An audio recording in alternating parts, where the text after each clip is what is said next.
Today, I've got 10 vital action items to guarantee your success in the voiceover. See, I can't even get through that without cracking up.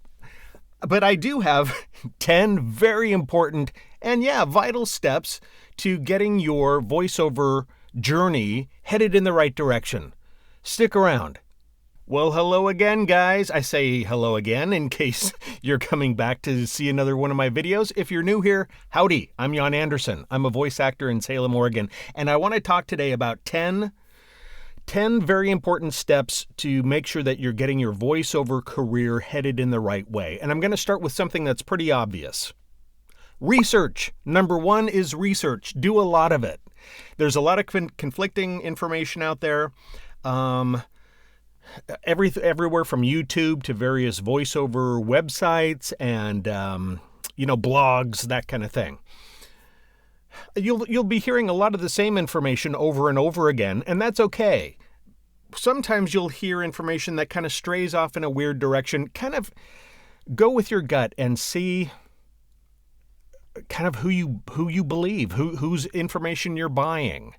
But the fact that you're watching this video right now indicates that you've chosen a great one to be doing some research with.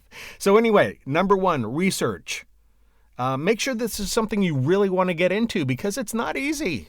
It takes a long time, and it takes a lot of effort and a lot of energy, and friends and family may not understand why you want to get into something as nutty as this, even though it sounds really cool, and it is. Voiceover is a really cool thing to be doing for a living, but it's not for everybody. So do your best, do your due diligence and research to make sure this is something you really want to do. Okay, number two, start with the acting.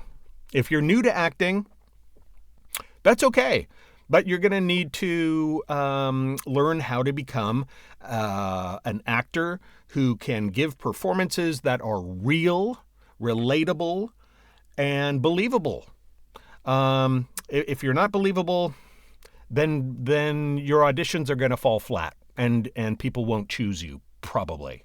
Now, things to focus on are, there's a lot of things to focus on. And honestly, the best way to go about learning how to act is by working with a coach. Because learning how to act and improve as an actor on your own, sort of in a vacuum, without any input, is very hard to do. It's very hard to learn how to self-direct when you don't know. You don't know what your strengths are. I mean, you can have a pretty good idea of what they might be, but having somebody guide you through your acting ability and expose you to new things that you might be really good at is huge. So start with the acting. It can feel like a very slow process and that you're not getting anywhere, but the time you put into it just helps you grow. And it helps. Working with somebody like that can help you bring out your own life experience, or it will help you bring your life experience into your performances, and that makes it believable. That makes it powerful, okay? Read out loud every day. It's a great exercise. Pick up a book, a magazine, an article, and read for 10 minutes straight. Who cares? And you've got to do it out loud, otherwise it doesn't count. If there are people around, that's okay. Let them enjoy the show. You're going to have to get used to reading in front of people anyway, especially when you're in a directed session with somebody. And it's not just reading. It's not just yammering along, to the words on the page, blah, blah, blah. You're performing it. You're pretending that these words are coming directly out of your mouth, which is not easy to do with most written material because it wasn't meant to be read aloud, which makes it even more of a challenge. So take up the challenge. Read at least 10 minutes straight aloud every day and work on bringing yourself to it, okay? And try to bring a performance that is indicated by the copy, whatever you're reading. If it's a serious topic, great. If it's a more uplifting topic, bring that to your performance. But it's a great exercise to do every day. Okay. Number 3, learn to listen like a pro. What does that mean? Well, record yourself. Even if it's just on your phone. You've probably got a voice recorder app. If not, they're easy. You can download a free one easy on your phone. You hit record and you read a script. Find a script. You can, again, open up a magazine and read the commercials, or something like that. And then when you've done that, listen back intently. Listen to your performance.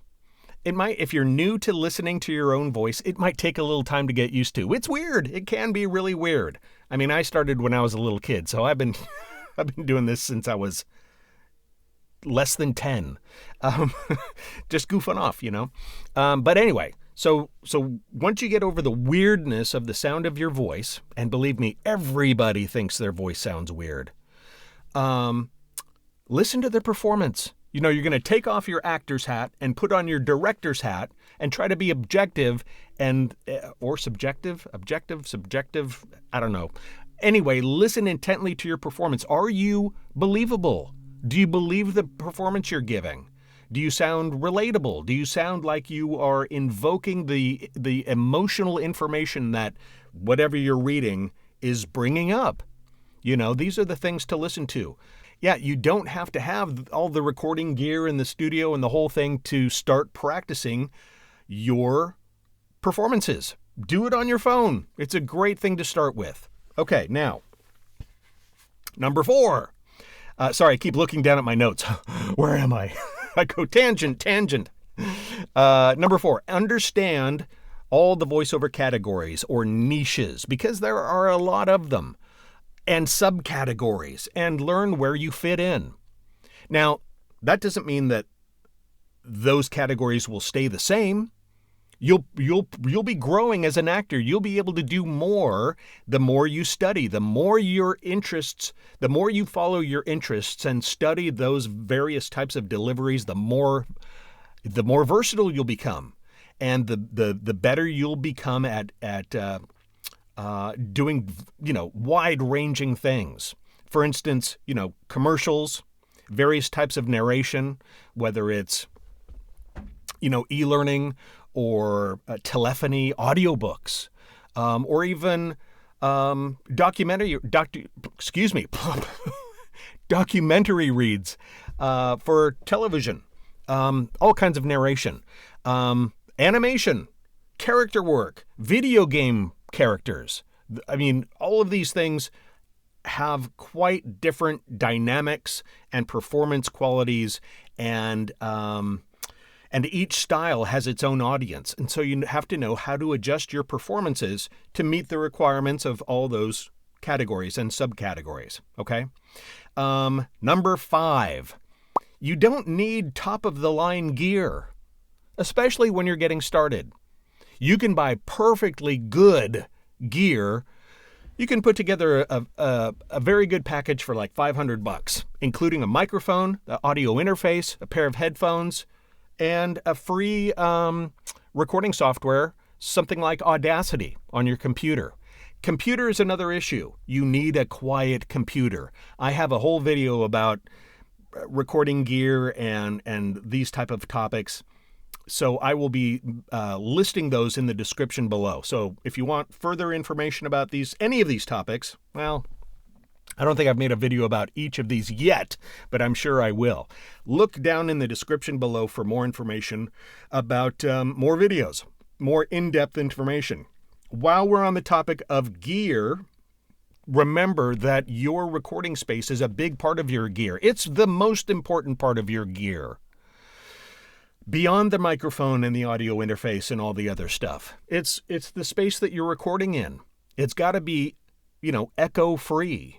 It's got to be quiet. You may have been hearing trucks and things like that driving by. It's garbage pickup day, which is why I'm recording a video and not a voiceover job. Okay, so you have to be aware of your surroundings and deal with it to the best of your ability. Okay, now. Getting back to performances here for a moment. Interpretation of a script is key. And again, these are skills you pick up along the way, especially You'll do it faster if you're working with a coach, that you'll be going over things to really look out for. But things that you want to be looking for are, the fact that, again, you're not just reading, you're communicating. You're communicating, whatever message is trying to be portrayed here. You're looking for the intent of the script. Even though the script might be talking about, doing your laundry, who knows? It might be talking more about, the real topic might be family dynamics or something like that. Maybe, it seems like a car commercial, but it's not. It's for car insurance. What's the intent of this commercial? Who's the audience? That's a biggie, because who you're talking to will directly impact how you perform the message. Okay? You wouldn't give the same type of performance to a senior citizen as you would for somebody in their teens or early 20s. It just wouldn't work. So you have to be able to see, that will inform you greatly about how to perform your script, right? The other thing is the emotional tone. Is it salesy? Is it happy? Is it upbeat? Or is it kind of a little more somber? Maybe not even somber, but serious. Is it, or is it educational? There's a lot to consider. So learning how to interpret a script, break it down, find out what is needed from you, even if you aren't given explicit instructions every time, it's an important skill, okay? Now, number 7, you need to get comfortable with, not being chosen every time. Rejection. And, when you don't book something, you can't take it personally. It doesn't mean that you suck. It doesn't. It means that for whatever reason, you just weren't the one for this particular job. You weren't, and it's not even that you were rejected. You just weren't selected. Okay? There's kind of a difference. They didn't say, oh, that person's awful. They just said, the thought process might have been, that's pretty good, but, for this job, this is the preferred route to go. So you just weren't selected.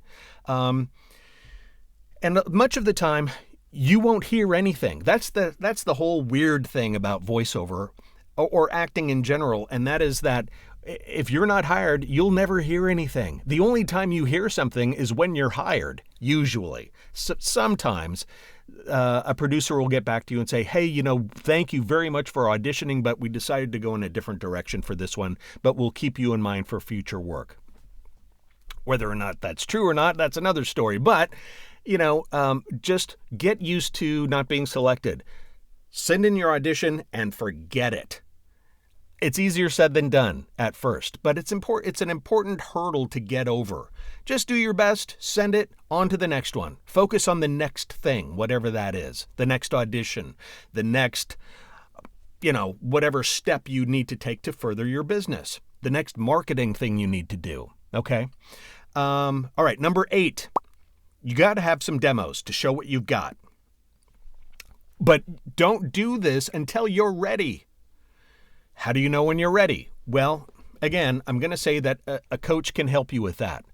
They'll be able to tell you when, yeah, you sound good. You're ready. You sound believable. Your performances are up to the task. You can land work with what you've got in your tool belt now. Does that mean that you're good to go and that your demos will last forever? No way, because you're going to continue growing. But having at least 2 demos, generally speaking, the ones that people find most useful are a commercial demo, showcasing your ability to run through a variety of script interpretations, commercial scripts, and some type of a narration demo. You can mix up maybe a couple different genres in that, whether it's, explainer videos and e-learning, that those two are pretty good together. But a commercial demo and a narration demo, those are 2 very strong ones to at least start out with. I mean, I've got a whole collection of them, and I need to update some of mine. Speaking of which, Another important part about demos is when you're first starting out, you're probably not good enough of a producer to make your own, unless you come from a world previously that you've had a lot of experience in that kind of thing. You won't know how to mix in music or sound effects or make the fades from one clip to another or how long they should be, all that stuff. It's best to go with a demo producer. They can be expensive or not. But again, go with somebody that you trust with this. Listen to, talk to some people, see who they recommend, know what you're getting for your money. And, but it's their demos are not to be overlooked because they're kind of like your business card, your calling card. People, you can be a nice person, but that doesn't mean you're a great performer. So if somebody listens to your demo, then they can hear what you've got to see if you've got the goods, see if that you've piqued their interest in wanting to work with you. Very important stuff. Okay, let's move on. Number 9, learn the business side of the voiceover business early. Get started on it right away. Learn about things like what you can expect to be paid for various types of work, rates. It's a huge topic of conversation, and there is no one directory that's going to be my brain is working faster than my mouth. Great for a voice actor. There's no one directory that's going to be the be all end all of an explanation of voices, of voiceover rates. What you can expect to be paid from a voiceover agent, which is kind of at the pinnacle of payment, typically, that's not going to be the same as, freelance sites like Upwork or Fiverr, or even with clients that you get on the pay-to-play sites like Voice123. They're all over the place. It's good to get a lot of ideas, look at a lot of directories, and figure out, eventually you sort of need to figure out for yourself what you feel good about earning for something. It's and it's not something that somebody can tell you what to do. There are plenty of people who will tell you what rates you should accept and what you should not accept. But you've got to kind of figure it out for yourself, and that again is going to take some time. Your rates don't change the same. It won't stay the same forever. They may change as well, depending upon your experience and your level of comfort and all that stuff. So there's voiceover rates. There is just general business stuff like getting your banking together, learning how you're going to be accepting payments, getting a website together, promotional materials. You want to put your best foot forward. Along with those, you've got to have a great looking website. It doesn't have to be extravagant. It can be a one-page website as long as it's got your audio player with your demos front and center. That's a big marketing tool. So all of these businessy type things, get familiar and get accustomed to working with that stuff early. Back to banking and things like that, you're going to need some sort of accounting system. I use QuickBooks. There are many others out there. So find and get used to the fact. You're a business person. Running a voiceover business is just that. You're not just an actor. You're a business person. So be comfortable with it because you're going to have to be. Okay? Learn how to communicate with your clients really well. Be quick about answering emails. I see some people writing emails as though they're texting. It's not the same. Learn how to communicate in a like a professional, in full sentences. Just doing that will go a long way to making a good impression. Save text for your phone. Okay.